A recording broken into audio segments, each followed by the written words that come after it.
In this desolate world, where everything is in ruins, food is hard to come by. However, the children in this bleak place are always searching for anything that might have even a little value because they can only get food if they have something valuable to trade. You see, there's this golem that roams the barren streets, and whenever kids stumble across this walking piece of stone, they always try to offer it something valuable. In return, the golem gives them food.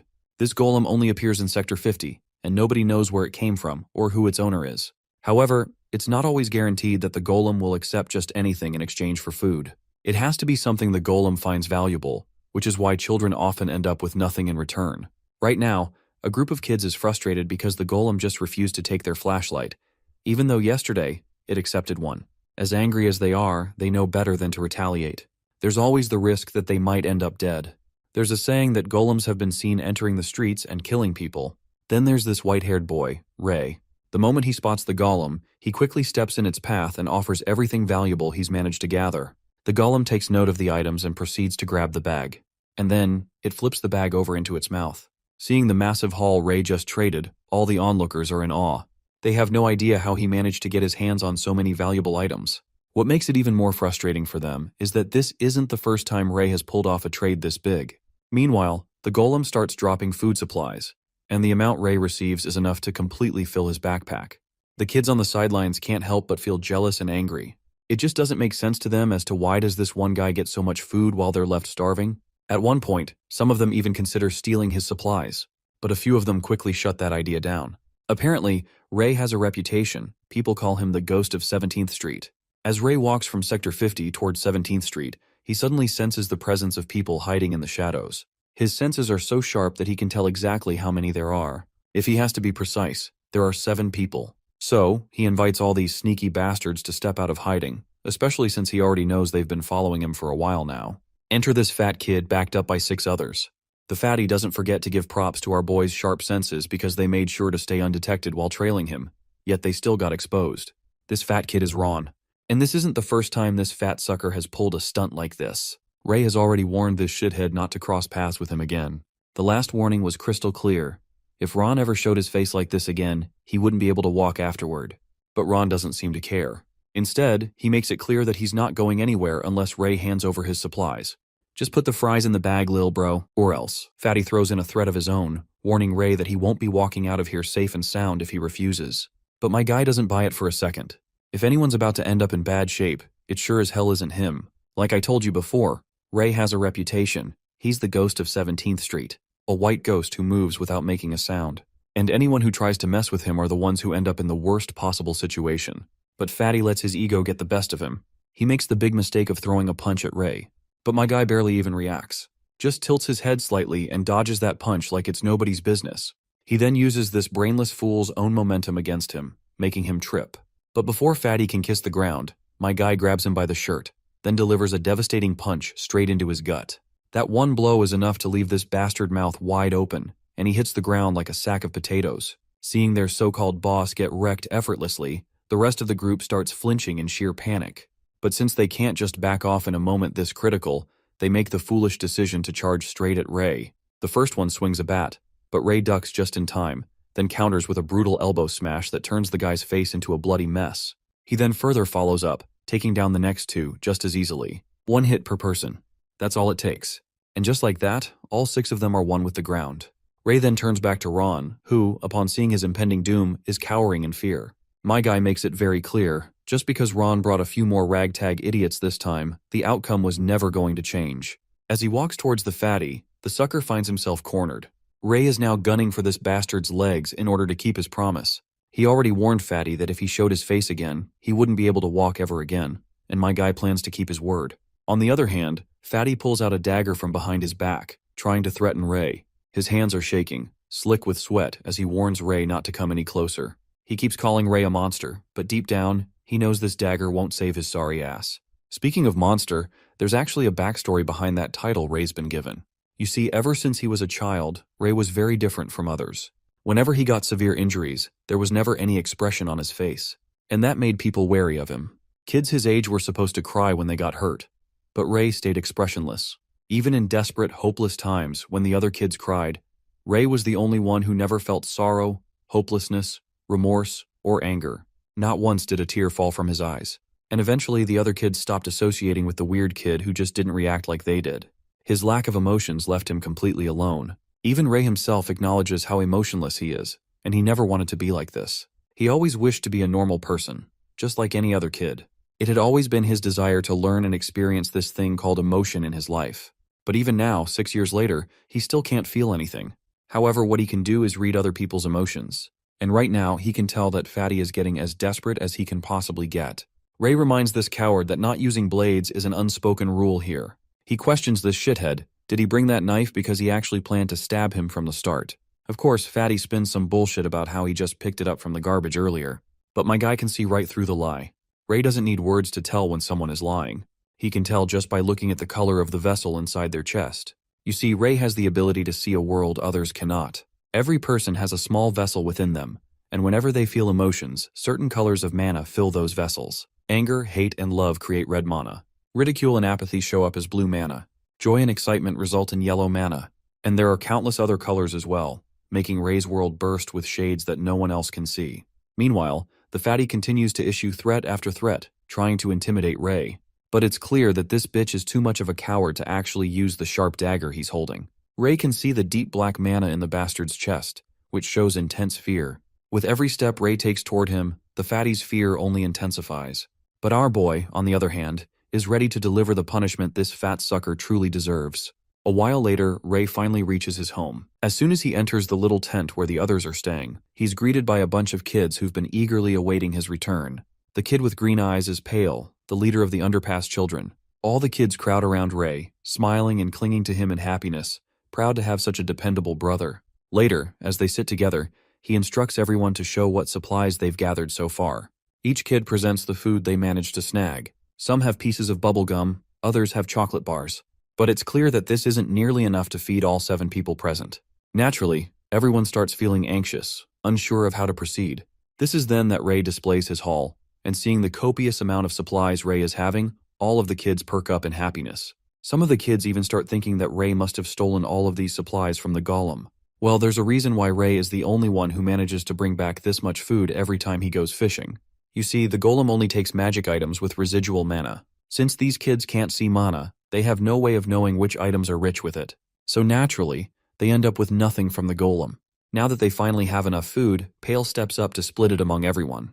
Thanks to Ray, they'll actually get to fill their bellies before going to bed tonight. All the kids line up youngest to oldest. The first to receive their share is Josephine, the youngest among them. While the food is being shared, Ray quietly steps outside. He sits alone, deep in thought, reflecting on their miserable situation. No matter how hard they try, it's never enough. At the end of the day, there's always someone going to bed hungry. He thinks about making a trip to the warehouse, where he might be able to gather a big haul. He wants to support these kids no matter the cost. After all, he owes them his life. For a bit of context, let's flash back to a year ago, when Ray was buried in the snow, slowly freezing to death. It was these same kids who found him and pulled him out. At the time, Ray had already accepted death. He thought it was fine to just fade away in the cold. But these kids saved him unconditionally. They didn't expect anything in return. They didn't care about repayment. But Ray has a principle. He always pays his debts. Whether it's a favor or vengeance, he never leaves it unsettled. As he sits there lost in thought, Pale joins him, reminding him that he should get his share of food too. But Ray casually declines, claiming he isn't hungry. Unfortunately, his grumbling stomach betrays him. Without a word, Pale breaks his biscuit bar in half and hands one piece over to Ray. Just then, rain starts pouring, but it's not normal rain. The droplets are black. It seems to be a common occurrence in this desolate world. There are rumors that this black rain is the result of mages using too much magic. Apparently, mages live in the lower numbered sectors. Pale is convinced that the golem is something sent by a mage. But Ray isn't so sure. He thinks the golem might be a machine. Pale quickly disagrees. He's certain that magic is what keeps it moving. Well, Ray doesn't argue, because he's actually seen the golems using magic with his own eyes. Whenever a golem walks around, it sucks up mana from the surrounding atmosphere, drawing it into its core. That mana then mixes within and is expelled as a black gas. So there's a high chance that this gas is the cause of the black rain. Ray is convinced that there has to be a connection between the black rain and the black gas. That's when he suddenly remembers something important. Without another word, he pulls his hoodie up and tells Pale he's heading out for a bit. Naturally, Pale is against this idea. The rain is too heavy today, so much that even rivers are overflowing. But Ray doesn't care. He has to do what he has to do. And with that, he dashes off, leaving Pale sighing in frustration. Of course, Ray has a solid reason for doing this. You see, when it rains, everyone shelters inside their homes to avoid it. They believe that even a single drop of black rain touching you is enough to make you sick. However, Ray knows he can shield himself from the rain, making things easier for him.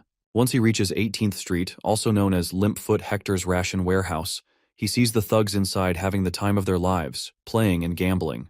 It's clear that Ray knew these idiots would be gambling on a rainy day, which is why he chose today to make his move. Since no one guards the warehouse on rainy days, it gives Ray the perfect opportunity to sneak inside. The place is completely dark, but Ray has a solution for that. Since the air is filled with an abundance of mana with hundreds of colors, Ray begins drawing in specific colors of mana, mixing them according to the right formula, and ignites fire in the palm of his hands. Although he doesn't know the exact principles of magic, he can use it just fine. Still, controlling red mana is a bit harder for some reason. With the light from the fire, Ray starts checking the supply boxes. As he goes through the supplies, a dagger suddenly whizzes by. It's so close it grazes his ear. It seems his presence has been noticed by the bastards inside, and they don't like the idea of some rat trying to steal their rations under their noses. Turns out, these bastards were hiding behind a pillar from the start, almost as if they were expecting Ray to show up. There are 3 of them in total, and they seem to know exactly where Ray is hiding. What's even more concerning for Ray is that he didn't expect these bastards to be equipped with night vision goggles. They throw their daggers again at Ray, but he dashes down, dodging them left and right. Seeing this, the goons with the night vision goggles are baffled. To think that a kid could dodge those daggers in this pitch-black place is just insane. The other goons berate their fellow to aim properly next time, but the poor guy gets rocked with a punch from Ray before he can even throw his dagger again.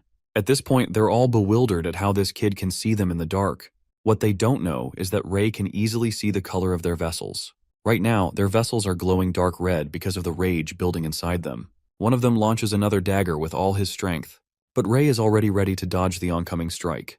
By reading the flow of mana from the vessel through the arteries, Ray can predict and easily dodge the blow. Once he dodges, he follows up with a kick to the guy's neck.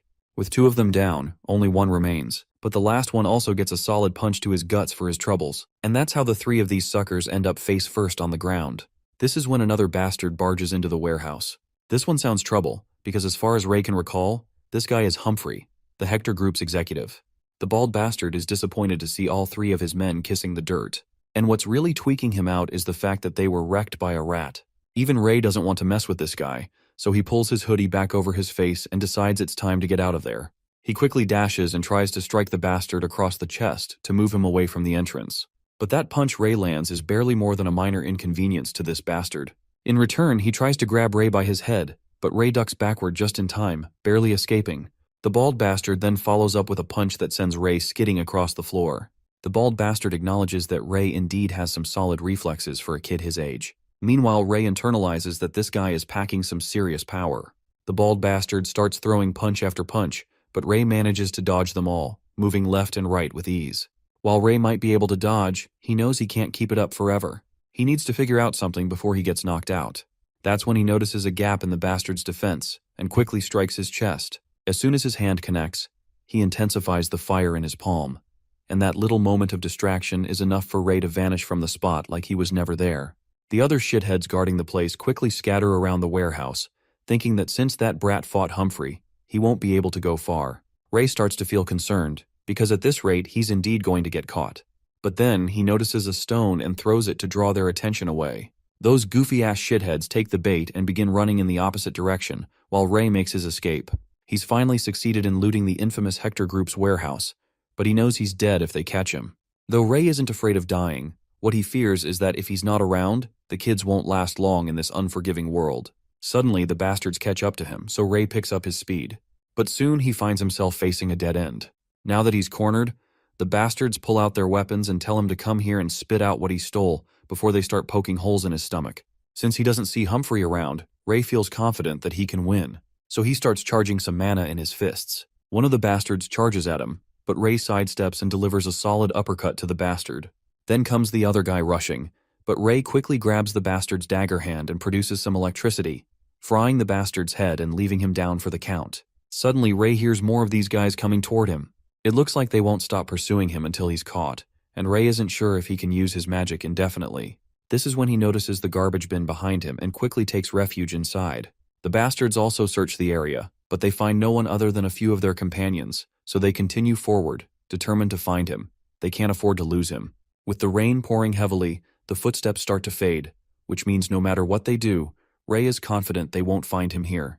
He decides to stay in the bin for the night because if they follow him to the bridge, the kids will be in danger as well. With that, he spends the entire night in that bin. The next day arrives, and he wakes up to the light seeping through the cracks. He hops out of the dustbin, but is immediately exposed by a bastard standing just outside the bin. Ray can tell just by the color of his vessel that this dude is absolutely angry, and our boy isn't sure if he can handle this bastard alone, given he hasn't fully recovered yet. The bastard finally lunges, trying to kill Ray. But that's when my guy also pulls a dagger of his own and swings it at the bastard. However, the bastard evades the attack and swings back at his opponent. While attempting to dodge the attack, Ray loses his balance and trips. This gives that bastard the perfect opportunity to deliver the final blow, but just before the shiny dagger reaches Ray's eye socket, someone shoots the bastard down, killing him on the spot. The bastard behind the trigger is another sassy guy who seems to already know about Ray. This guy is black-haired Niles, the 17th Street boss. He can't help but warn Ray about the dangerously close call he just had. If the gunshot was even delayed for a second, Ray would have been pushing up daisies. Ray, in response, questions him why he is here, since Niles is usually not awake this early. To which Niles says yes. He claims to have heard rumors that Hector's guys were on the prowl. He then notices the canned food Ray is hiding under his hoodie, and is sure that Ray must have swiped the haul under Hector's nose. For that, he can't help but call out our boy for his bold move. Ray in return reciprocates with a thanks, but Niles clarifies that it wasn't a compliment, so there's nothing to feel proud of. Internally, Ray is unsure how to handle Niles. Because people like Niles have emotions so monotonous that their vessels never really fill up, so he can't tell what this dude is even thinking. Niles, on the other hand, warns him to be careful, or else he'll die if he continues pulling stunts like this. There are people he should not be mingling with, and Ray should know better. But for our boy, endangering his life is still better than starving to death. Well, Niles has no room to argue about that, so he just reminds Ray that they're both equal now. Ray saved him once, and Niles in return saved Ray. But Ray claims that he never intended to save him. Ray merely mistook Niles for supplies when he was floating down the river. But still though, the blackhead still can't deny the fact that he ended up living because of this little brat. Still, as far as Ray remembers, he's already been repaid for the favor. In order to provide some context for what they're talking about, we transition a year back in time. There, Ray happened to pull Niles out of the river. Apparently, Niles used to be an executive of the 46th sector, but he was betrayed. Or at least, that's what Niles claims to have happened. Though Ray is sure it's not a lie, especially since Niles was the one who taught him lessons as a repayment for saving his life. This is when Ray brings up the important question. He asks Niles if he can join an organization. If he has to be specific, he wants to join Niles' organization. The only reason Ray wants to join the organization is to keep those kids safe. Niles does not give any immediate response. He just walks away from the scene and stands behind a wall. He then asks an unexpected question, asking Ray if he can use magic. Ray is shocked and questions him how he knows this much. To which Niles does not respond outwardly, but inwardly, he's very intrigued to realize his hunch is right on the money. Initially, he had seen Ray lighting up a fire without a lighter. Ray, on the other hand, continues to question him about how he knew he could use magic. Niles finally speaks, claiming that one fellow magician had told him that there is mana in the air, which is used for magic, and that there are only a handful of people who can detect and use mana. Ray then asks him if his fellow magician also mentioned something about colors, to which Niles does not remember any mention of colors, but his fellow magician did claim that mana is invisible and cannot be seen with the naked eye. This sparks Ray's curiosity even more, because he can clearly see these different types of colors in the air. Ray questions him once again, asking if he might be forgetting some crucial detail, but this only agitates Niles, as he believes he has already told Ray everything he knows, and at this point, Ray is just trying to push his buttons by asking the same thing over and over. Back to the topic at hand. Ray wants to know if his request to join the organization will be approved or not, to which Niles declines his request for some obvious reasons. When Ray inquires about the reason behind this blunt rejection, Niles once again gives Ray the silent treatment. In order to learn the real reason behind Niles' hesitation to take Ray into the organization, here's a bit of background. You see, all the sectors are along the Elton River. If you go up to the river, you'll arrive at other sectors, and you could probably escape the slums and find a better life there. So, Niles believes that it would be too much of a waste for a kid with such abilities to die here. Well, we now know the reason behind Niles' rejection, though he does not say this out loud to Ray. Instead, he simply asks Ray if the thought of leaving the 50th sector has ever crossed his mind. He even offers to help find him a car if he plans to leave this place. Ray, however, simply declines the proposition as he has kids to take care of. But Niles assures him that he is already planning to open an orphanage here, so Ray can leave the kids in his capable hands. He promises to give a better life and make sure they are not dying in the streets. Meanwhile, Ray can't figure out if this guy is bluffing or telling the truth, especially since his vessel color doesn't change at all. Though Ray is not doubting Niles, especially since this guy has always kept his word. Ray then warns Niles about Hector's group, because those guys seem to be preparing to start a war. Ray knows this for a fact because he had seen them receive truckloads of weapons. But it looks like Niles knew about this already. Not to mention, the fact that he just killed one of their guys is a definite declaration of war. Ray reminds him that the people in the stores will suffer if he loses the war. Suddenly, Niles' driver calls him out, reminding him that they should be leaving now. With that, as Niles makes his way inside the car, he reveals to Ray that it's going to be a war zone here, so Ray better find another hideout if he can. Before leaving, he throws this little potion bottle to our boy and tells him to heal his injured ear with this. With that, he leaves the place in his car. We then get back to 17th Street near Central Square, where we meet one of the kids from the Underpass Children's Group.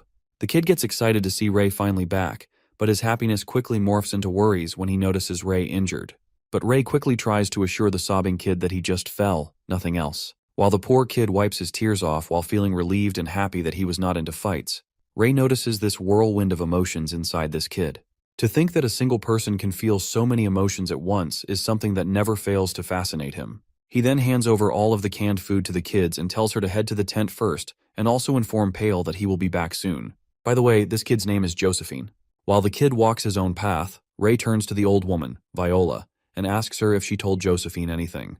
Apparently, this old woman is blind, which explains why she didn't react when Ray appeared in the scene. She is a storyteller. She responds to Ray's question by answering that she was just telling her about the rainbows. Ray gently cautions the old woman to perhaps not always tell the kids these fantastical stories, because he doesn't want them to develop feelings of inadequacy, and it could make them less content with the streets they are currently living in. But Viola believes that children should be encouraged to imagine and dream beyond their immediate surroundings. Ray takes note of the color of her vessel, and it appears to be purple.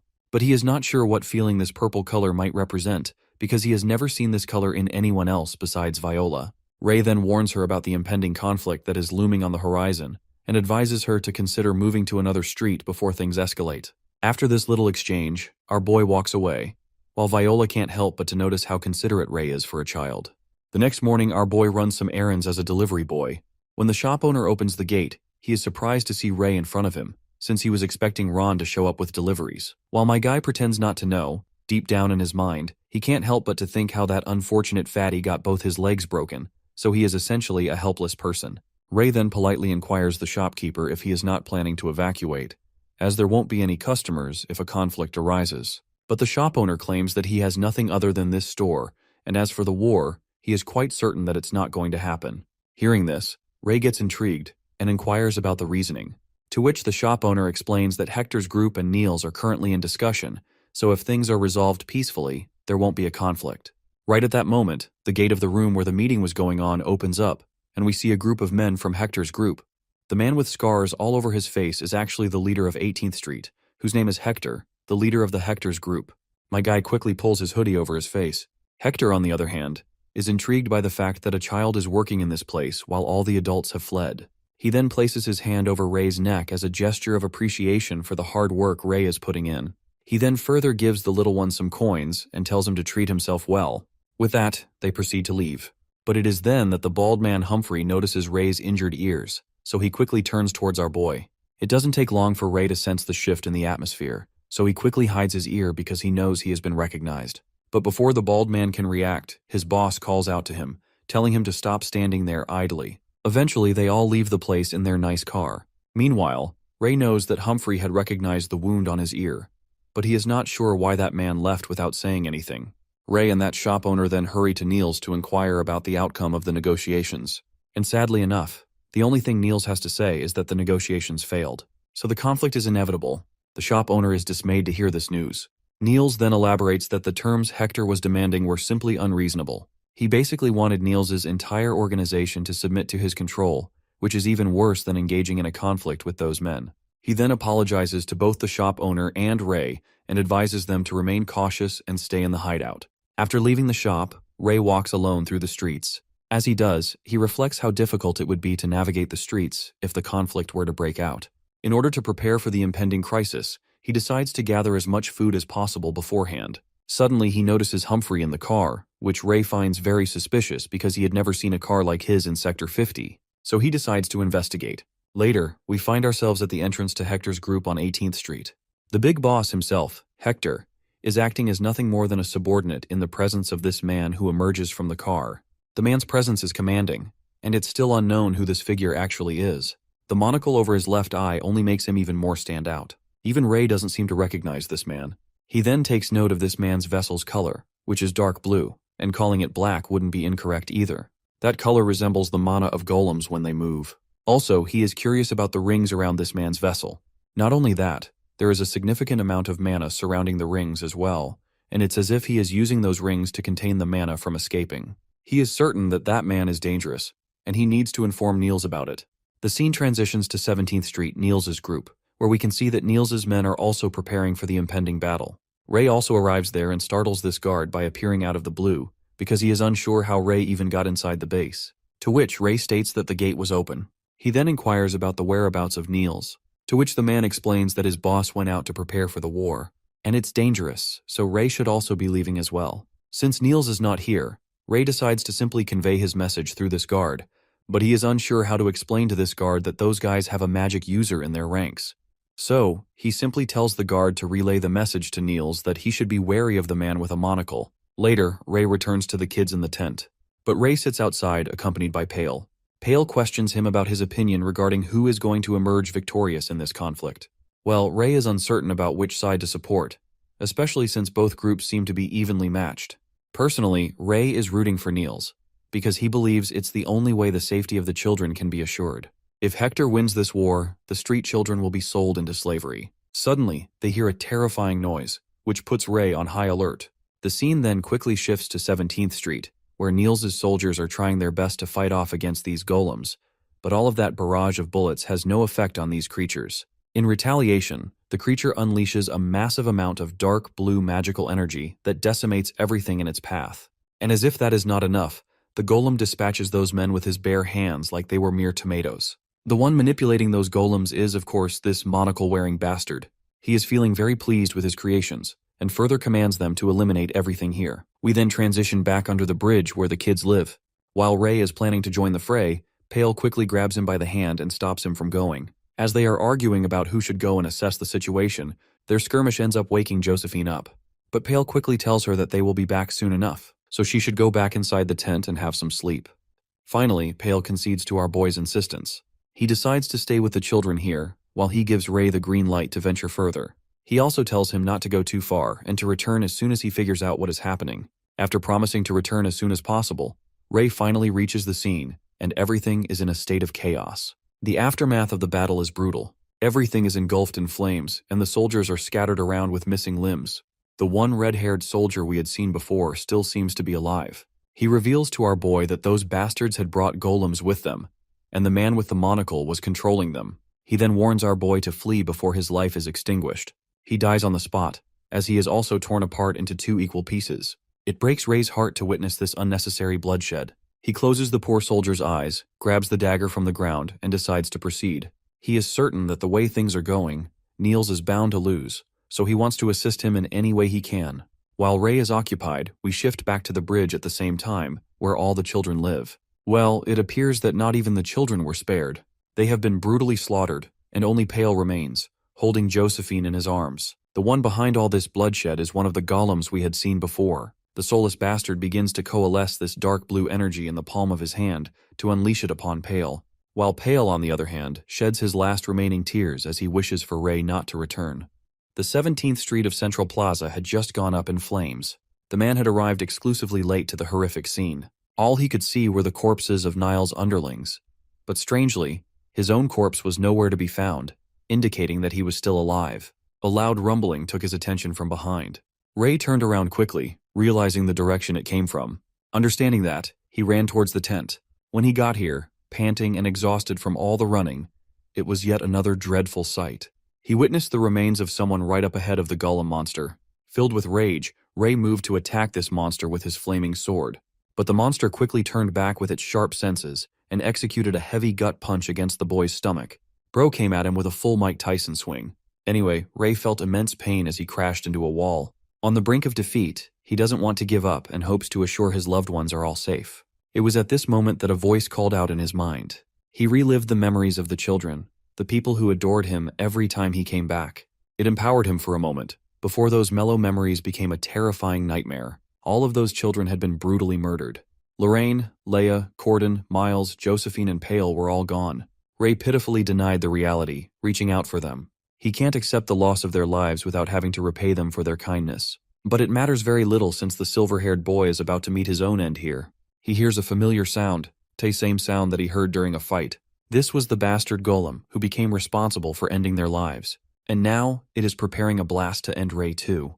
These helpless children as well as Niles's men, and even the people in the street. The bloodbath that followed was all because of this monster. Ray took it upon himself to exact revenge no matter the cost. He uses every fiber of his being, every last bit of his energy, pooling it together until he has enough to stand. But Ray's body didn't obey until a powerful car was chucked at the golem from out of nowhere, sending it crashing away. From inside the vehicle comes out Niles, who rescues Ray. Thankfully, the kid hasn't received any major injuries, but the boy is dreadful and discouraged to share the news of the deceased children. Niles horrifically turns and realizes what went down. He apologizes to the child for being too late to the scene. Ray doesn't want to accept it as his fault. Niles, realizing that the boy is deeply grieving and blaming himself for their lives, hugs him for comfort. As for his subordinates, they're all dead. The one responsible is definitely Hector, who called mages from the outside to kill them all. The question is, what's he going to do now? Niles intends to return to the street in the hopes of scouting for survivors. Before he's about to talk about his next part of the plan, Niles is shot with a damn laser beam right through his chest. Ray's eyes turn to shock as he sees the golem standing behind, having just dealt the final move on Niles. Poor guy's got a hole in his chest and he's still smiling. What a man. Niles collapses in the boy's arms, with Ray despairingly calling for his name. He doesn't even know what happened just now. His heart beats incredibly fast as he remembers training with Niles and sharing all his memories. The boy's heart beats with a vengeance to confront the damning golem who killed off everyone he cared about. The golem aims to kill the boy, but this time, Ray's the one fuming with the thoughts of killing everything in his path. Black rain poured. There was loss, defeat, and guilt. But more than anything, what Ray wanted the most was to escape from this horrifying nightmare and wake up to correct everything. But this was just the reality he could do nothing about. The golem pointed its hand towards him, aiming to finish the boy. The boy in response does the same, his powers charging in a bright red. Both of them prepared their one final attack and at last released the two beams. The destructive beams collided with each other, but one thing was different about Ray. He was an emotion, not a robot. He had reasons and emotions to fight for. That's why his attack became overwhelming for the golem. The fiery storm of hellfire erupted and engulfed the creature, reducing it to nothing but rubble. By the time his attack ended, molten remains were carved into the earth's flesh. Next, the boy hurried to try and help Niles to wake up. He didn't want him to die no matter what happened. Interestingly, Niles was still breathing his final moments. He is in extreme agony and never thought he'd get a peaceful death. But the last thing he expected was that he was going to die today of all things. Reflecting that he's got no reflections in his life, Niles calmly accepts that he accomplished a lot from where he started off. But he made the mistake of struggling much later in life than he should have, which makes him regret and feel guilt about the situation. Niles was just around the boy's age when it happened. Ray wants to leave and find medicine from the car, but he is stopped by the much older man. He wants the kid to do one thing, and that is to leave this wretched place. Niles wishes for the boy to live a better life elsewhere. They've always shared a close connection as if they were brothers. But now, Niles only wants the best for Ray, to reach the top instead of staying at the bottom. Saying those words, the last bit of life extinguishes from Niles's body as his hand slips away from the boy's palm. Now he was no more in this world. Ray only had moments to accept what had just taken place. Before long, he was filled with fury and despair, roaring into the rain of the first emotions he ever felt. After that, the kid sat near the wreckage and didn't move for a while. He's still in pain and shock, unable to describe what happened as anything but a dream. Just recalling the horrific massacre of yesterday, the people he lost and his emotions spiraling like crazy. Something was different about the situation. Ray casts a bit of flame in his palm, realizing that his emotions are directly correlated to the strength of his fire spells. But also overdoing it can easily extinguish his spells too, which happens just now. Ray realizes that he can't wait any longer and decides to move. The deceased bodies of his loved ones have all been cared for. His next mission is to exact revenge, no longer caring about the moral consequences of his actions. Back to the 17th Street, the pile of bodies are being collected. Everyone now knows that Hector won by a long shot, and that everything here will get so much more difficult from now. The scumbags make fun of Niles for not accepting their offer. Ray's already here, having located his targets with a knife in his hand. Suddenly, he's grabbed by someone from behind and instantly swipes the man's throat clean with a single slash. But that slash wasn't deep enough to kill this guy, and he tries his best to reason with the kid. Ray doesn't care about who he's fighting, as his only goal is to annihilate the entirety of the Hector group as a whole. He slashes the hell out of this guy's body, giving him a shock to the system. He can't fathom how this kid is even stronger than he was before. If he doesn't respond properly, Ray's going to beat him decisively and end his life. So he willingly allows himself to get stabbed in the shoulder, which is a shock to Ray. But this moment is met with an equal trade-off as the man hammers Ray down with a powerful punch. He understands how foolish and reckless the boy is for risking his own life for revenge. That's why, at this moment, the man gives him an offer that's going to please Ray. Egghead reasons that he shouldn't die like a dog in an effort to exact his revenge. The boy gets up and learns from the man that he's been closely observed for a while now. He wants the kid to hear him out on this one time. Silent Humphrey. They call Egghead that because he's the most silent assassin out there. And now Humphrey is the one who's making the face of desperation, which is proof enough that he isn't going to deceive the boy. Ray accepts hearing him out and learns that Humphrey wants the kid to leave the sector. His reason is to find the man's brother, who Hector sold off in the City of Mages. Hector mentioned that if Humphrey worked under him for a decade, he'd reveal the location of his brother. That's the sole reason he's been working for him. And right around this time, he believes his brother should be around Ray's age. But it isn't clear to the boy why he should take on the request in the first place. Humphrey finally reveals Ray's secret. He understands that the kid knows how to use magic. It comes as a shock, but Humphrey continues that he was certain after seeing his fight in the warehouse. Despite the boy's small use of magic right now, it still won't be enough to defeat Hector as he stands. After all, Hector is always guarded by an extremely powerful mage, so the chances of killing him on a whim are next to nothing. The pitch-black mana emanating from that mage is fearful enough. Humphrey describes this image as a demon. On the off chance that someone from their side tries to betray them, that mage freezes them entirely. Humphrey vividly recalls a guy suffocating to death with a bowl of water placed around his head.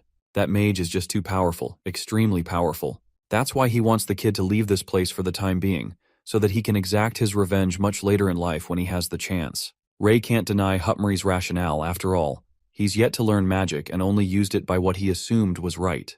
If he's fighting an excerpt mage, he's going to have zero chances of winning that encounter. The City of Mages is near the upstream of the Elton River, and only mages are allowed to step foot inside. Humphrey gives the boy all the saved-up money he collected over his life. The same goes for information on his brother's personality and characteristics. Ray is shocked that he's being entrusted with the money. After all, he could always betray Humphrey. But after seeing the boy for a while, this guy knows that the kid is one to maintain his promises. And he's seen enough from the boy to conclude that he can easily advance to a higher-level sector. Humphrey supports Ray the same way Niles once did. He insists the boy hurry and come to a decision as they have little time. Ray makes up his own condition. He wants Humphrey to properly take care of the corpses at the underpass, and then he'll search for his brother. It's an easy deal and Humphrey easily accepts. Ray decides to go, claiming that he'll return in one piece. Yes, the One Piece is real. Ray ran as fast as he could to ensure no one followed him. He arrives before Grandma Viola, tossing her a coin to ask a quick question. The granny happily inquires what the boy asks of her. Ray wants to confirm if the story about the rainbow is true or not. He wonders if he'll finally be able to make a wish upon encountering a rainbow. Ray dives into an old memory that he shared with one of the underpass kids. He joyously talked about the tale of the rainbow and how anyone would be able to make a wish if they found the point where a rainbow touches the ground. Ray thought about it with seriousness for some reason, and that leads to the current day. The granny concludes that rainbows do exist, even if the wishing aspect is ignored. The boy senses that there's no hesitation in her mana, always remaining a clear purple like always. The kid remembers when he asked Humphrey, who was reminded of the time he was asked about a rainbow from a kid too. That same mage was also looking for a rainbow, which also means they have proof of their existence. The boy questions Viola if he will be able to resurrect the day upon discovering the rainbow's end. Instead of giving him a clear answer, she ambiguously states that anyone can make any wish come true, so maybe it's true.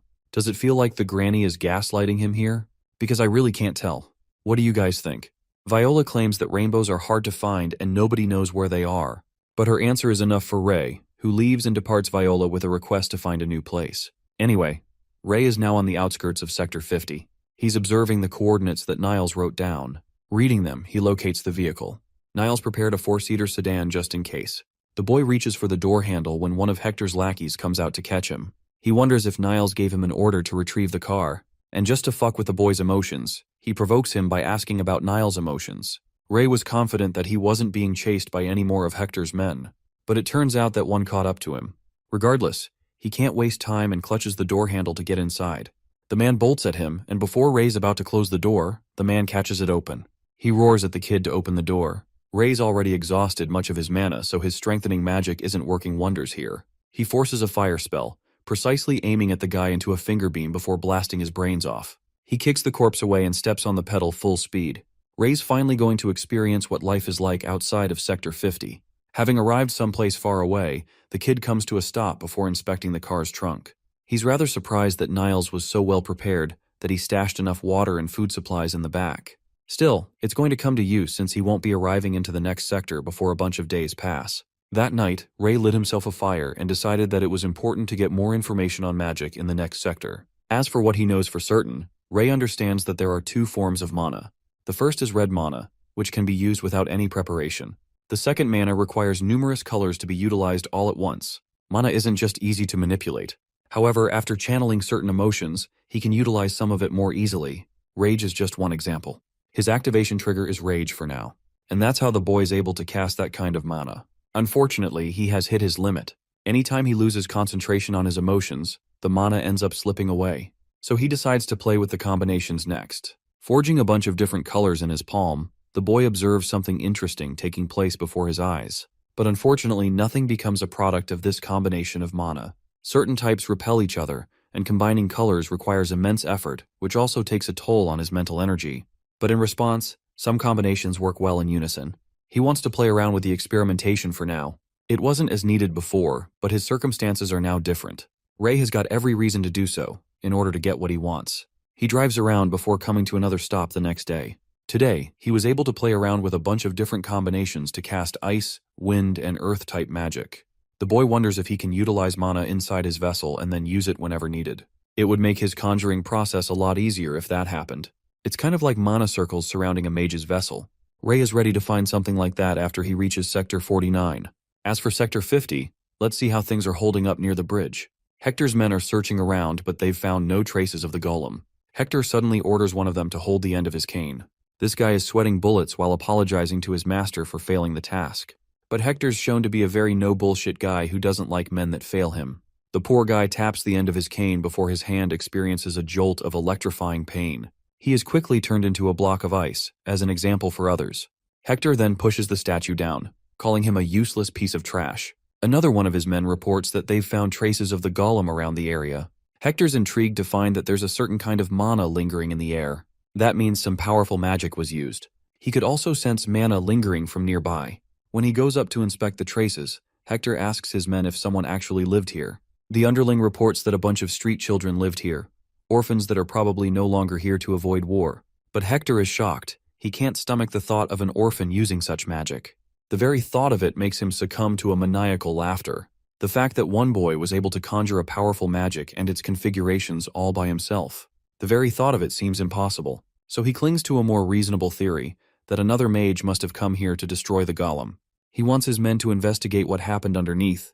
Some part of Hector thinks that if an orphan kid did pull off the impossible, then that boy must have the potential of a genius archmage, and could become a force to be reckoned with. It's about time, but finally, Ray has arrived in Sector 49. Before he came to Sector 49, the boy had a talk with Niles before he died. He learned about Sector 42 being in a similar state of chaos, and also learned that it was much bigger in size. The buildings were bigger, and there were streets. But it wasn't anything special.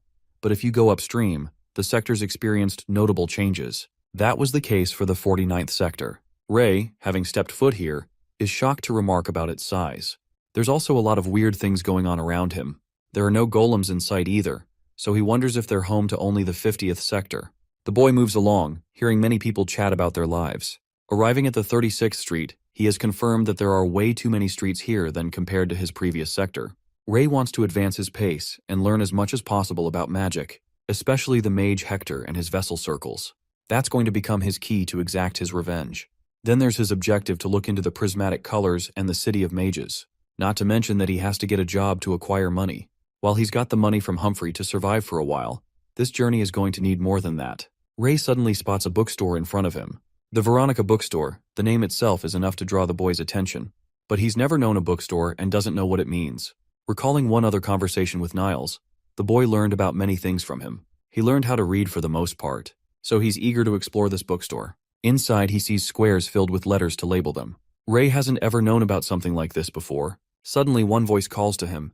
It's a red-haired girl who accuses him of breaking the window and stealing her books again. She's seriously annoyed that this guy has shown up to steal from her again. But Ray doesn't know why this damsel is in distress, or why she's accusing him. He learns that the books are the items inside the store. The girl emphasizes her point and orders him to leave. He can see a plethora of colors emanating from her. Emotions of excitement, joy, discomfort, and annoyance. The boy wonders if it's even humanly possible to feel so many emotions all at once. She's out here screaming at him like a madwoman, while Ray is questioning what she's ranting about.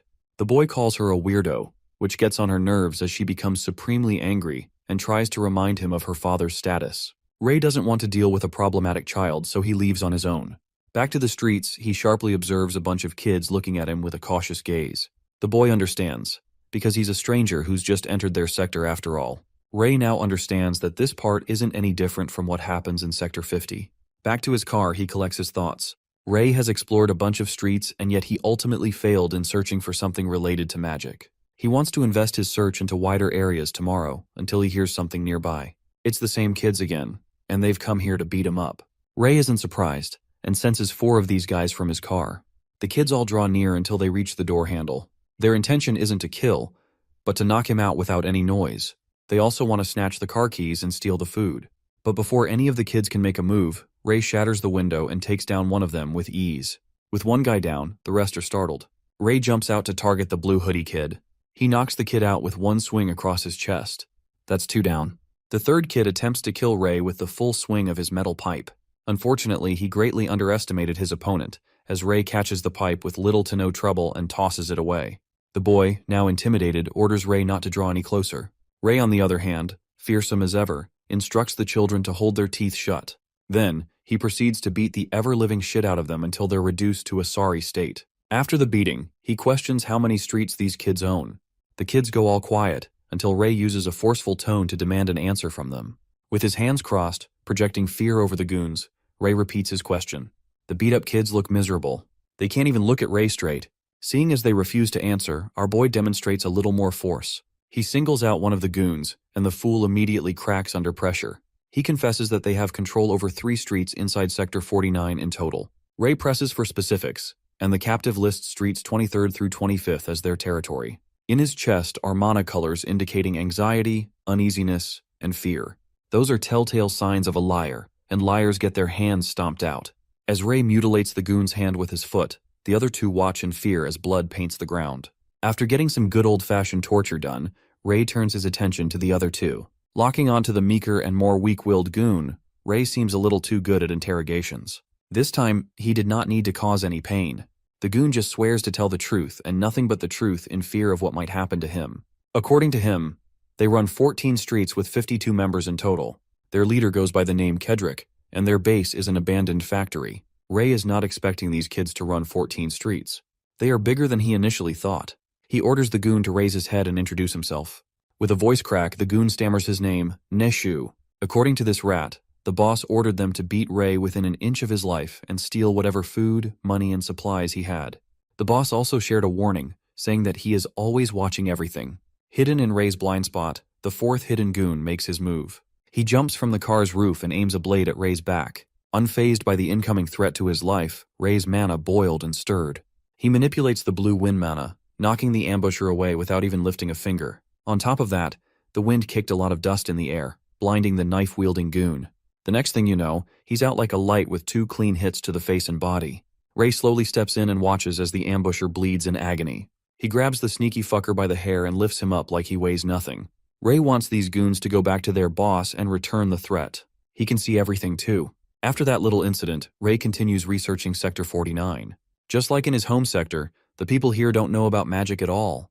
He also learned about books and bundles of paper with all kinds of written information inside. If there are all kinds of books, there are bound to be ones about magic, right? While he quietly traverses the streets, some unremarkable side characters invite him to a less crowded place. Ray's defenses instinctively come up, but the side characters assure him that they did not come here to fight. When asked if they belong to the same group as the kids that he trashed the other day, the trio truthfully answers that they are. Side character number 1 is quite impressed that a single person can beat Anthony, Horn, and Melber half to death in such a grand fashion. The boss shares the same sentiment, so he wants to meet with Ray. Side character number 1 pulls out a note. Unfortunately, the 3 of them cannot read at all. They are ordered to say exactly what's written on the note, but none of them are literate. Running out of patience, Ray swipes the note out of their hands to read it himself. As he skims over the short note, the side characters look at him like a mystical being. Given that he can read, he might as well be. In their gang, only the boss and someone named Waver can read. The note was simple and confident. It is an assurance that Ray will never starve if he works for the gang. After seeing the note, he turns to the useless side characters and asks how they go about picking their boss. Just like most groups in the lower sectors, the process is simple. They pick the leader based on strength. The strongest becomes the boss. Accepting their invitation, Ray led the way to meet with this boss they kept yapping about. After a few minutes of walking, they reached Kedrick Group's base, the abandoned factory. Side character number 1 slowly opens the gate and the tension is palpable. As soon as Ray enters, he immediately feels a similar vibe to the seedy orgs in his home sector. A young man chilling by the homeless bonfire notices the arrival of their guest of honor. Wearing a flashy jacket, decent drip, dark bags under his eyes, and messy hair, the boss stood up in attention. Ray introduced himself and noticed something odd about Kedrick's loadout. While there have been times when mana flows out from junk, Ray has never seen an object emit as much mana as Kedrick's ring.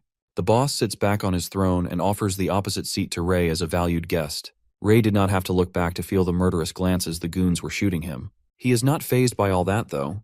Kedrick is just making sure to assert dominance on his home turf. For such a young boss, his leadership is surprisingly proficient. Seeing Ray stay calm under pressure, Kedrick is impressed with his nerves of steel. When asked where he came from and what the deal with the car was, Ray answered truthfully. As soon as he says that he came from Sector 50, the goons were taken aback. None of them had ever heard of someone coming up from Sector 50 before. They have heard of people coming down from above, but never the other way around. Kedrick makes his men shut their traps with a wave of a hand. He's become even more fascinated with Ray and his story. The kid is more than qualified to enter their organization. Kedrick then explains that he is planning on eventually joining a bigger org. They are in talks with a super famous org from Sector 45 known as Merc Red. They have drafted an agreement to get absorbed into Merc Red's ranks once they reach 66 members. For Kedrick and any random street rat in Sector 49, that is enough of a reason to join the gang. It is an opportunity to raise their status after all. While Ray is quite fascinated by the agreement and the idea of joining an org, he can't completely buy into it because he refuses to work for someone weaker than himself. Upon disrespecting Kedrick to his face, the atmosphere in the abandoned factory shifts. Kedrick's smile vanishes. With crazy eyes staring Ray down, he asks if this kid from Sector 50 just called him weak. Ignoring the rising tensions, Ray explains that strength determines everything where he came from. Leaders are judged by their power and not by how well they talk. One of the goons interjected to curse Ray out. Kedrick's hand, wearing the ring, swoops in to grab the goon's neck, tightening it close to the point of crushing. The boss is lashing out, and he hates being interrupted by underlings who speak out of turn. The goon pathetically apologizes while he is being terrorized by a psychopathic boss. From where he is sitting, Ray can clearly see the colors of strengthening magic coiling around Kedrick's mysterious ring. No matter what angle Ray views, it does not seem like the murderous boss is using magic himself. That ring is the only thing even remotely magical in this decrepit place. Getting bored of the violent display, Ray asked one of the goons when the tantrums were going to end. Quietly considering his options, he reckons that he can break that ring if given the chance. Fortunately, he didn't have to make a move as the ring's power slowly died down on its own. With Kedrick's calmer personality taking over again, he released his underling from the painful chokehold. He scratches his head and innocently apologizes for getting a little too heated. These sudden shifts in emotion are not normal at all. Now, they can discuss what Ray meant when he insinuated that he's stronger than the org's current leader. All they have to do is test that thought, right? When Ray doubles down on his insults, Kedrick's throne zooms past inches from his head. The ring's power has taken over again, causing the boss to go absolutely feral. He even asks his underlings if they are thinking the same thing. The poor goons hurriedly glaze their boss, telling him that he was the strongest. Ray is now certain that the ring is reacting to Kedrick's emotions. Seeing how sudden the shift in emotion is when the mana from the ring is cut off, it seems like Kedrick doesn't even know what that accessory is doing for him. Since Ray wants to see his strength, he proposes a fight for the leadership position. The loser works for the winner and all that jazz. Kedrick smiles, obviously liking the idea. He sets the time for the duel in 1 week. The boss wants to make a show out of it. He wants to fight while everyone's watching, including guys from other gangs. That way, they will be certain who's stronger in front of countless witnesses. Before he goes, Ray asks Kedrick where he got the ring. The boss playfully promises to let Ray know the answer to that question if he wins.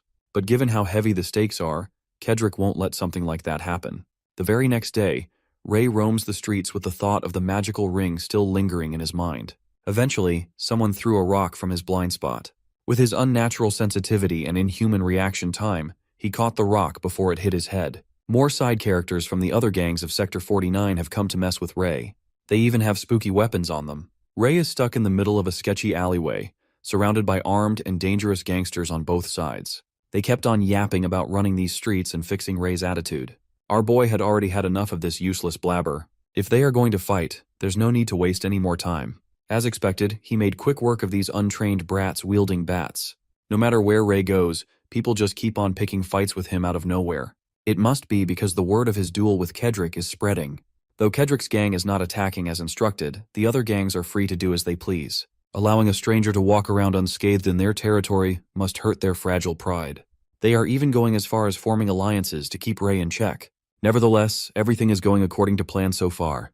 These random fights are making his magic stronger as he gets more accustomed to combat. As he gains more experience, his casting speed becomes faster, and the mental strain decreases. Overall, provoking more fights against every gang out there is a good choice. That aside, there is still one more concealed presence tailing him. Ray urged this hidden tail to come out. The young man, wearing a messenger cap and glasses, immediately knew that hiding was useless. He's been tailing Ray for a while now. He's become accustomed to his gray hair and expressionless face. In the streets of Sector 49, Ray had been dubbed as the Hunter. Glasses walked out of his hiding place to face the fearsome Hunter of Sector 49. Ray assesses the stranger up front. The kid is smaller than the usual gangsters. He's going around alone, and he doesn't look good at fighting either. Walking while cracking his fists, he warns the nerd to take the glasses off so they both won't be hassled by the breakage. Glasses hurriedly clear up the misunderstanding. If it's not obvious by his looks yet, he did not come here to fight at all. He adds that he is far from a fighter. With his scrawny body, he'll be useless in combat. So, Ray asks what is up. The kid steals his resolve and introduces himself as Philip. And scrawny Philip here has an offer for Ray. After hearing his spiel, Ray decides to follow Philip for now as they traverse the slums of Sector 49. You see, Philip's place of work is located near the eastern garbage dump. He's heard a lot of rumors about the so-called Hunter named Ray. Wherever in town, the Hunter is all everyone talks about. It seems like Ray earned such a menacing nickname after crushing multiple groups of gangsters by himself. After a few more minutes of walking, they finally arrive in front of an unremarkable building. Philip opens the door, and the harmonious sounds of community, commerce, and cooperation hit Ray like a ton of bricks. The place is huge. Philip formally welcomes Ray to his business venture, the Philip Hotel. Ray estimates that there must be over 100 people inside right now. More accurately, they have 186, including those working outside. Ray also realized that everyone here has something in common. It looks like every resident will have a hard time if they join another more violent group. They're all either young or small in stature. Philip explains that Sector 49 contains a lot of mines. That means a lot of adults die on the job, leaving a lot of orphans without any sort of support. Because of that, there is always a ton of work to do in every industry. Some businesses are willing to hire even children with such a massive manpower shortage. There are too many directionless youths for even the gangsters managing the streets to handle. So, in exchange for holding a monopoly over jobs with a couple of groups and businesses, Philip agreed to pay small bribes to secure work for his people. He is a manpower broker of sorts in this impoverished sector. His people are provided with low-cost shelter and job security. Despite his young age, Philip is smart and industrious enough to create this intricate system on his own. He worked hard to set up all this infrastructure to where it is today. Speaking of his people, Jonathan is one of Philip's success stories. The kid has a job where he doesn't get beaten every day. He has a community to support him, and he's on time with rent. Philip, the ever-attentive and thorough broker that he is, takes note of everything needed. He forgot that Ray was beside him, and his hands just subconsciously reached for his notepad and pen. Since the Hunter seems pretty curious about the hotel management books, he offers to let Ray have a look. Quickly riffling through the pages, Ray finds a page dedicated solely to him. It is filled with notes that Philip has written down while tailing him. Upon realizing that Ray could actually read, Philip felt awkward and a little fearful. Owning up to the rudeness of being so nosy and sneaky, he apologizes. He knows it's not an excuse, but he genuinely just likes observing people. That makes him the complete opposite of Ray. Much to Philip's surprise, the hunter seems chill with everything, insisting that there's no need to apologize. Philip can finally breathe with a sigh of relief. Walking deeper into the hotel, the two arrive at the last room all the way inside. The security guards posted up on the door saw Philip and shot Ray a puzzled look. They insist that they can't just let anyone in. But when they hear that Ray is the notorious hunter leaving a trail of gangster blood on the streets, the guards coil back in fear and shock. Finally, Philip welcomes Ray to his humble abode. He has a better home than 99% of Sector 49 residents. When Ray first heard Philip's yammering, he thought the kid was a con man. But he seems for real. Philip insists that he never lies. In his line of business, his credit is the most important thing. You can always earn back money, but once credit is lost, earning it back is extremely difficult. For a kid the same age as Ray, Philip sure is wise. When Ray asks about the proposal Philip raised earlier, the nerd trembles with uneasiness and anxiety. He swallows his uncertainty and raises his head to meet Ray's eyes with his clear gaze. Philip extends his hand and offers to become business partners with the hunter once he beats Kedrick and becomes the new leader of the gang. Ray quietly digests the offer, his eyes looking at the mana swirling in the young man's chest. He notices that Philip has less black mana of fear in his heart. In its place is the golden light of courage. This proposal only works if he wins, and while Phillips can't exclude the possibility of losing, he firmly believes that Ray has a high probability of winning. When asked why, Glasses simply answer that he is betting on a hunch. As he said before, Philip likes observing people. He likes studying behavior and habits to get a good idea of what a person is like. For example, he noticed that whenever Ray speaks to people, he has a habit of lowering his gaze down to their chest instead of their eyes. My boy is not a perv. He's just reading mana. Philip doesn't know the reason, so he theorizes that Ray must have some kind of trauma regarding people's eyes or faces. Anyway, it's pretty clear that he has a good eye for observation. Fascinated by this, Ray asks if he noticed anything else. He desperately wants to hear about other habits that Philip noticed. Off the dome, Philip lists out a couple more. He observed that Ray always steps with his right foot when turning a corner. He might be subconsciously preparing for a possible enemy encounter to keep his right hand ready to counter. Philip rattled off a few more highly detailed analyses of Ray's little quirks. Even he was impressed at how extensive every read was. Up until now, people have viewed him in a superficial fashion. They called him scary. They said something was not right with him. They said something must be wrong with him. He was the cold and expressionless boy that creeped everyone out. Even now, aside from anger and sadness, he can't say he knows how other emotions feel. This fated encounter with someone like Philip feels like a hint as to how he can grow emotionally as a person. Meanwhile, Philip is busy listing Boss Kedrick's quirks in hopes of helping Ray's chances of winning. Kedrick is prone to emotional outbursts in combat, while Ray is methodical in dismantling an opponent with thorough calculations. It's a good matchup. Before Philip can give his conclusion to sum everything up, Ray has already accepted the proposal. The payment and the finer details can be left for Philip's team. All Ray asks for in his new business partner is to take it seriously, even though that's already a given. He also has another condition. It seems like Philip has access to a lot of connections. Connections mean information, so Ray needs him to find something important. 2 days after finalizing the deal, Ray is back in his camp, getting his car checked out for repairs and maintenance. His mechanic is curious about Ray coming from Sector 50. Looking at the state of his vehicle, it would be believable if he claimed that he crossed a desert. Based on the fact that Philip sent the best mechanic they have, Ray is being taken care of properly. When the mechanic asks Ray to pass a wrench and a 6mm nut, Ray uses wind magic to gently lay it down beside the man. He's been constantly practicing precision control, and the increased finesse is apparent. After a few more minutes, the repairs are done. Except for the engine overheating, there wasn't much to tinker with. The mechanic replaced the coolant with something way better, so it should serve Ray fine from now on. Mr. Mechanic secretly brought the most expensive replacement he could find from the shop where he works, so there should be no vehicular problems in the near future. People in the hotel constantly go out of their way to go above and beyond when it comes to Philip's requests. He's their savior after all. Without Philip, most of them would be out of work, and that's why everyone tries their best to pay him back. As nerdy as squirrely Philip is, you can't deny his popularity with his people. Before leaving, the mechanic hands Ray a note written by Philip. Since it would be hard to memorize a whole message, Philip wrote it down. Finally, the enthusiastic mechanic left with all his equipment and tools in tow. Back in the office, the last request Ray raised was his need for information about mages. Philip had heard about people who could use magic before. He promised to gather information on anyone that's even the least bit suspicious. Given Philip's extensive web of information, it shouldn't take too long. And just like he promised, the nerd delivered quickly. He got a ton of information Ray can work on in just 2 days. The first on the list concerns Wolfman, a 42-year-old baker in 2nd Street. Witnesses swore that they saw the guy carry a heavy bag with one hand. Probably nothing. Next is Kenny Store's clerk Andrew from 8th Street. He ate dry wheat bread without wincing. Definitely sus. He might be the throat goat. Upon skimming through the list, Ray's hopes of finding a clue about mages and magic started dwindling. But then, a line of text catches his attention. A lead that can be worth looking into and confirming. Just to cover his bases, Ray still checked out the people least likely to be related to magic. He crossed out ordinary people who were just a little weird but didn't possess the chest rings indicative of magic power. After exhausting the list, Ray was left with one last lead. It listed an incident where a steel pipe fell from a roof in an empty shopping district. The suspicious figure is a man in his 30s or 40s. He is often seen going between above and underground with food in hand.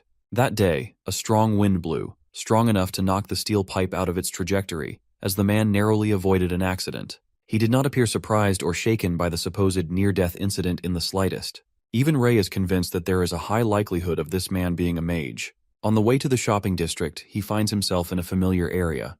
The bookstore he passed on the first day. There are 2 kids squatting outside, making sure that the store is closed.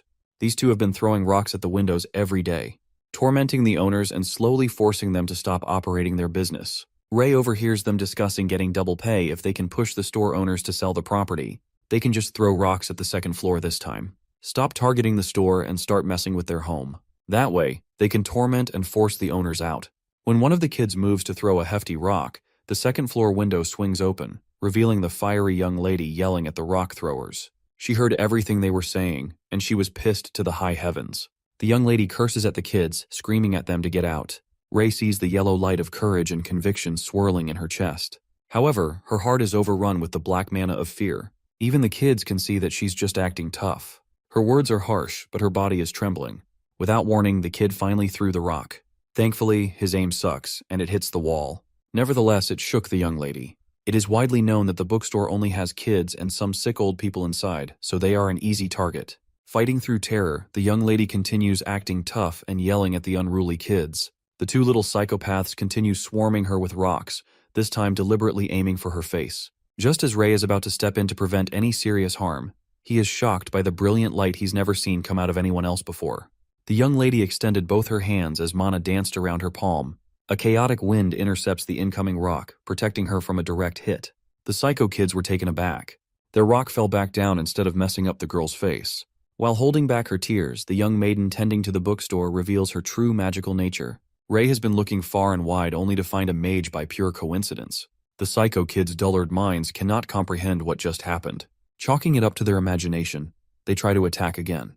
Ray is certain that he just witnessed his first concrete clue about magic. It came from a young woman visibly shaking and trying to act tough in front of bullies. The psycho kids work in unison with rocks in hand. This time, they are doubling the firepower for assured destruction. Not expecting continuous attacks, the young lady is left stuck in the window like a sitting duck. Knowing she can't block the incoming rocks, she closes her eyes and accepts her painful fate. Luckily for her, another mage is hiding in the corner. Ray waves his hand, stopping the rocks by manipulating the mana in the air. He pushed his control and power harder, making sure to reach the rocks. It filled the streets with wild winds akin to a tornado. The next thing you know, the rocks made U-turns, finding their way back to their senders' faces. Ray made sure to make it hurt a lot. He injected enough force to knock the psycho kids out cold in one hit. Finally, he exits the alley to check on the bastards lying on the floor. He looks up, making eye contact with the young lady in the window. It's been a while, but their second meeting is a lot more interesting than the first.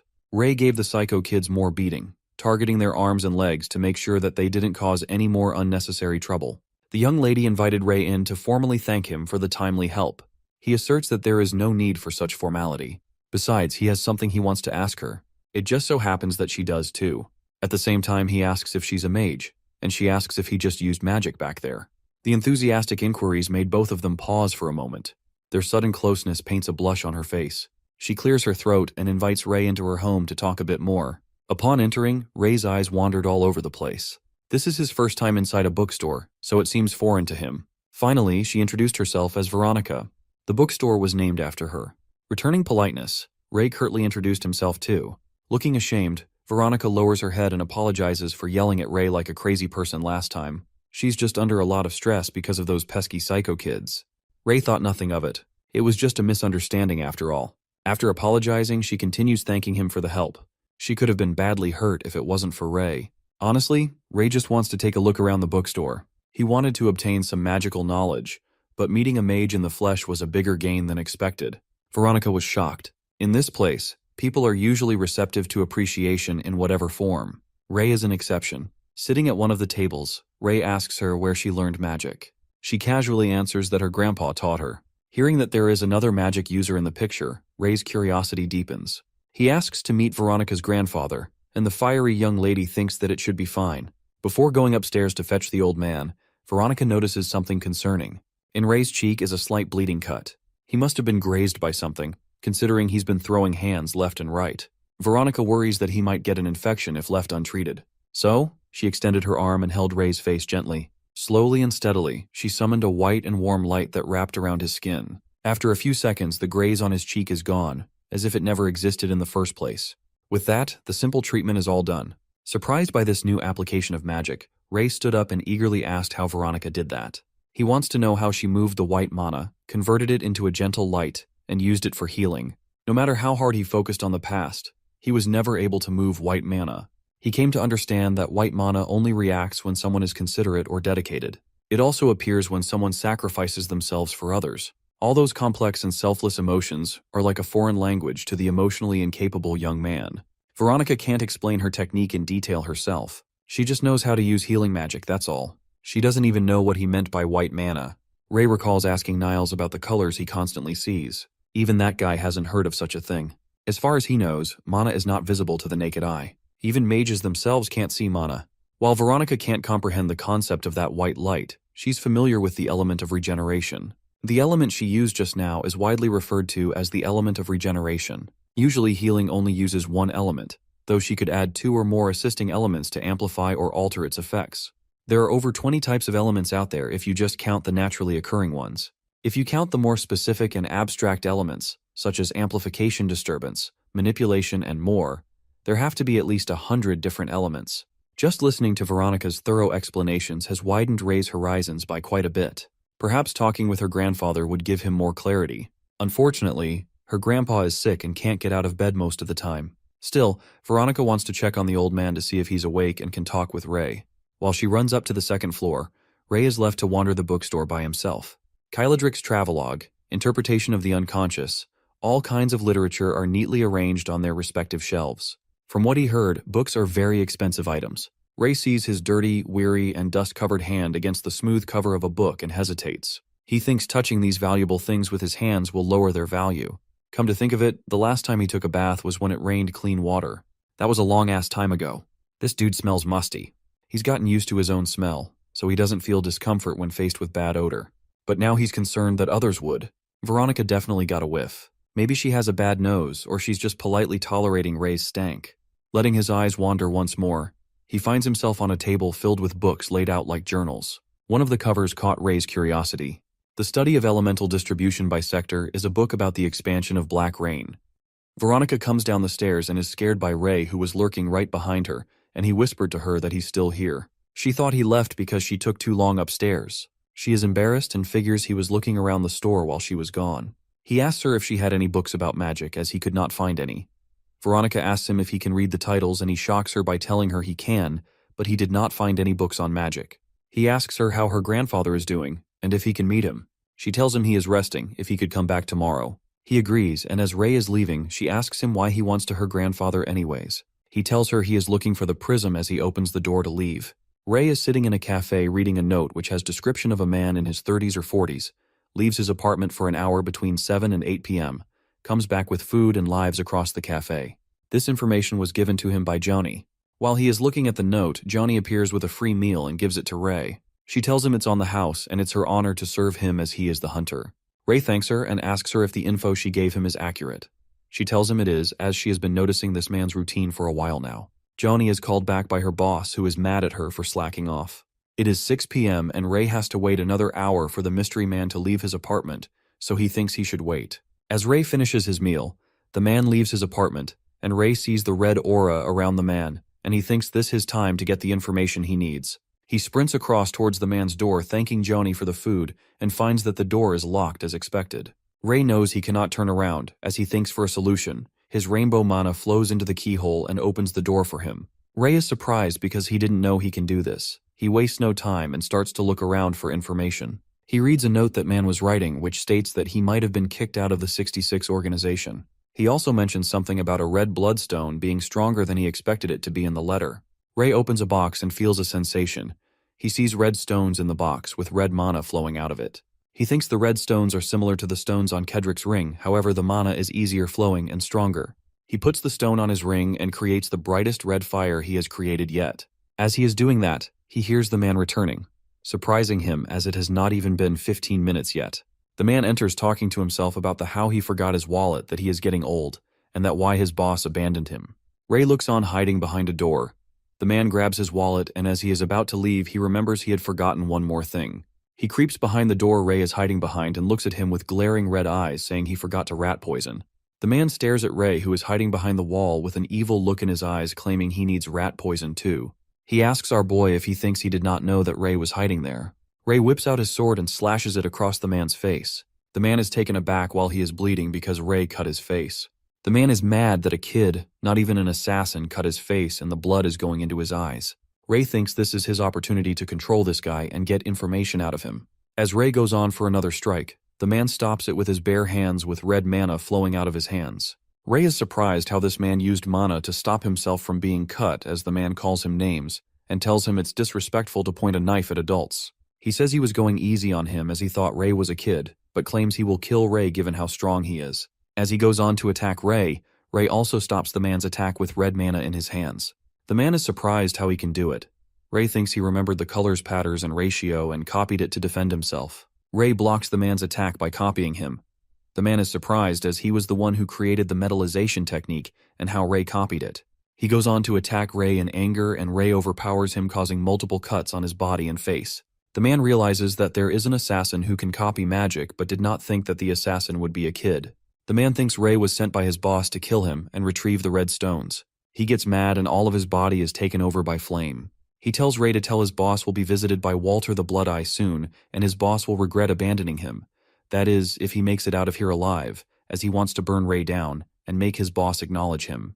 Ray knows this situation is dangerous as Walter's mana is spinning intensely, leaking out of his blood vessels. If he didn't use his mana to protect himself, he would have been in trouble. Blood Eye, covered in flames, challenges Ray to try to kill him again. He attacks Ray and he blocks his attacks with rainbow mana. He asks Ray how long he plans to play defensive. Ray knows he cannot get close to the man as he is surrounded by fire, but his defense will not last forever. Ray thinks he has to extinguish the flames before he can attack the man. He surprises the man by surrounding him with water and using 2 magic techniques at the same time. Ray prepares a water attack and charges at the man with full force.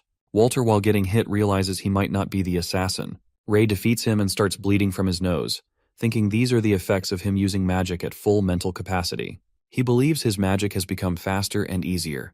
But if Walter felt so strong for him, he cannot imagine how strong the man with the monocle is. He believes he needs to get stronger in order to carry out his revenge and knows he has time to do it.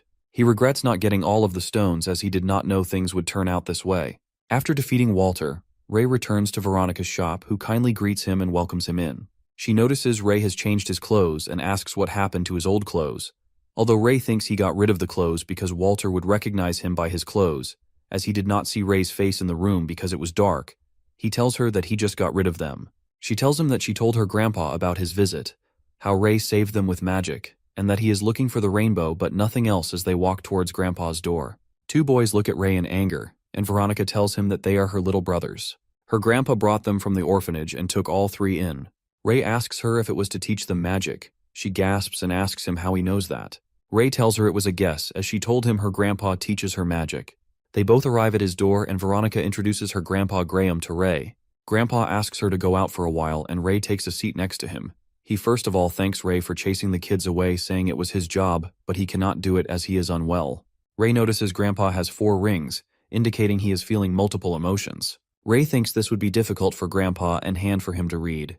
Grandpa tells Ray he heard that Ray has questions to ask him, and Ray tells him that he has been looking for a mage for a long time. Graham asks him isn't he a mage himself. He heard Ray could use magic very skillfully. Ray tells him he still has a lot to learn. Grandpa laughs and asks Ray where he's from, which is met by a silence. Grandpa thinks Ray has a long backstory, so he lights up his hand and asks Ray to play a game with him. Winner gets to ask losers questions. As this is happening, Ray can see and feel the mana between them. Grandpa tells him there are multiple elements in magic, and elements can meet to create new elements of magic. He created an element of maintenance which would stop external factors from interfering between them. Ray surprises Graham by asking what is the other element he is seeing, as he can see two colors.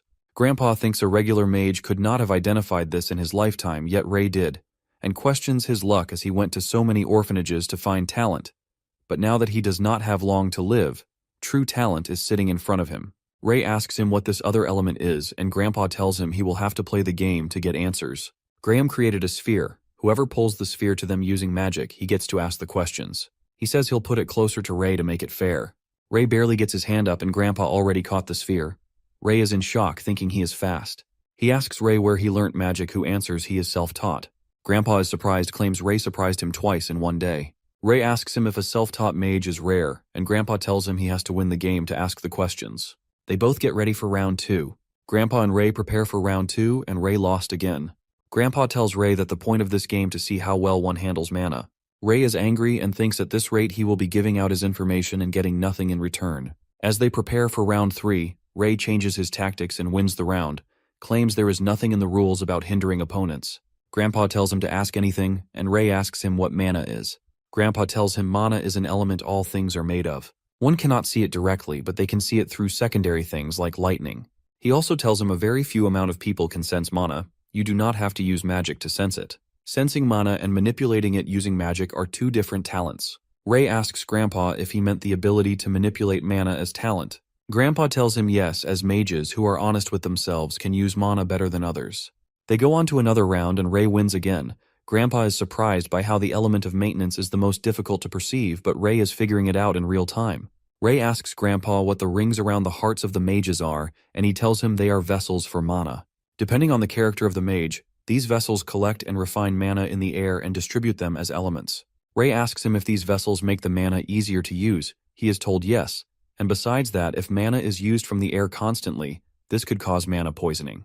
People are affected differently. Some get sad, some start laughing, and some get extremely angry.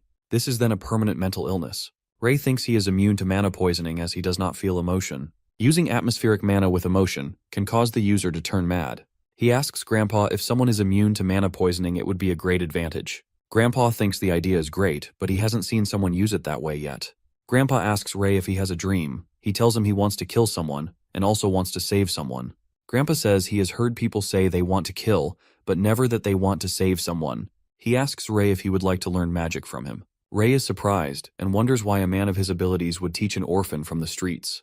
Graham tells him he wants nothing from him, and Ray agrees. Graham asks Veronica to come in, asks her to tell him why he took her and her brothers home from the orphanage. She tells him it's because he wanted to leave a legacy of his knowledge. He tells Ray that he heard he wants to find the rainbow. Everyone has different theories of the rainbow, but all converge to one thing. Whoever finds the rainbow will become like a god, and that is why the monocle mage is also looking for the rainbow. Veronica asks what a god, and as Grandpa is explaining to them that the god is creator of all things, a rock breaks through a window which Ray catches. Ray swiftly catches the rock thrown at them while he grabs onto Veronica to protect her. He thinks despite of him injuring their arm and making it useless, the bullies of the bookstore do not seem to stop. Grandpa thanks Ray for saving them once again and claims he cannot do it anymore because of his health. He asks Veronica to bandage Ray's hand as it started bleeding from the shards of glass when he caught the rock. Ray asks Graham about these bullies of the store. He tells him he got an offer to sell the store, but he refused and thinks it's their doing. He opened the store to help his student and complete his research paper, which is his life's work. He enjoyed meeting people in the store, but as he is getting old and sick, he can no longer protect the store and plans to sell it for the safety of his grandchildren. As he says this, Veronica starts crying and arguing that she does not want him to sell the store or fade away. Grandpa is sleeping and Veronica is on the floor with Ray standing next to her. She tells him about Graham's sleep disease. His hours of sleep will keep increasing till he is no longer able to wake up. Right now, he can only stay up for 2 to 3 hours a day. She asks Ray to come tomorrow as Graham will be up for a few hours. Ray wears Veronica's raincoat, which fits him perfectly.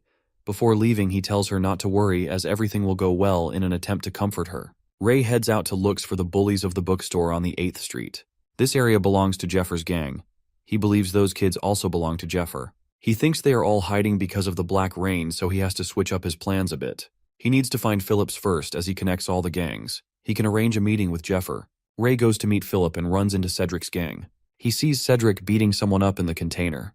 As he breaks down the down to confront Cedric, he asks Ray what he's doing in there, and if he also has business with this guy pointing towards an injured person.